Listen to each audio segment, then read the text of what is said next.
सबसे पहली चीज मैं अपने बाल दिखा देती हूँ, ठीक है। तो मोस्ट ऑफ द लोग मेरे से लड़कियां, ऑफ कोर्स मेरे से लड़कियां ये पूछती हैं कि तुम्हारे इतने लंबे बाल कैसे हो गए हैं। तो देखो, पहले देख लो कि मेरी हाइट कुछ अच्छी खासी है नहीं कि मैं बहुत ही ज्यादा लंबी हूँ, और मोटी मैं वैसे हूँ नहीं। तो सारा जो भी मैं खाती पीती हूँ सारा मेरे बालों में लग जाता है, ठीक है। मेरे बाल इसीलिए इतने लंबे हैं क्योंकि जो न्यूट्रिशन मुझ में जाना चाहिए वो मेरे बालों में चला जाता है। तो फर्स्ट बात मेरी यही है कि सारा न्यूट्रिशन मेरे बालों में जाता है, इसलिए मेरे बाल लंबे हैं।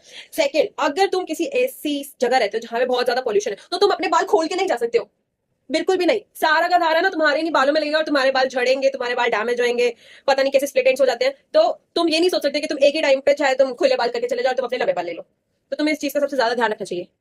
और प्लीज ये तो बिल्कुल ही मत सोचो कि कुछ चीजें लगाने से भी फर्क पड़ता है। मैं ये नहीं कह रही हूँ कि लगाने से फर्क नहीं पड़ता है। मैं अपने बालों में बहुत सारी चीजें से भर भर के लगाती हूँ, जब जाके मेरे को कुछ शाइनिंग वगैरह कुछ दिखती है। अदरवाइज खान लगाने से तो फर्क पड़ता है, खाने से भी फर्क पड़ता है, ठीक है। तो ऐसी चीजें खाओ जो तुम्हारे बालों को लगे, ठीक है। ये नहीं कि तुम बाहर का कुछ भी खा रहे हो, बालों के लिए अलग से चीजें जो तुम रेगुलर खाओ। तुम ये नहीं कि एक महीना तुमने खाया और तुम सोचो कि तुम्हारा एक महीने के अंदर रिजल्ट दिख जाएगा, नहीं दिखेगा। तुम रेगुलर खाओगे तब तुम्हारा रिजल्ट 6 महीने में मिनिमम दिखेगा। ऐसा नहीं है कि तुम्हारे कुछ टाइम में तुमने कुछ खाया और तुम्हारे बाल इतने लंबे लंबे हो गए। तो जो भी लोग ये कहते हैं कि तुम्हारे 1-2 महीनों में बाल बढ़ जाएंगे, वो झूठ कहते हैं। 1 साल डिफरेंस देखने में लगता है दूसरों को, दूसरे देखेंगे तब तुम्हारे अंदर डिफरेंस देगा कि हाँ इसके बाल लंबे हो गए। मिनिमम 6 महीने तो खुद को डिफरेंस देखने में लग जाता है कि इतने से इतने बड़े हैं कि नहीं बड़े हैं। और अगर ऐसी चीजें जाननी है कि क्या खाना चाहिए क्या लगाना चाहिए, तो मैं हूं ना।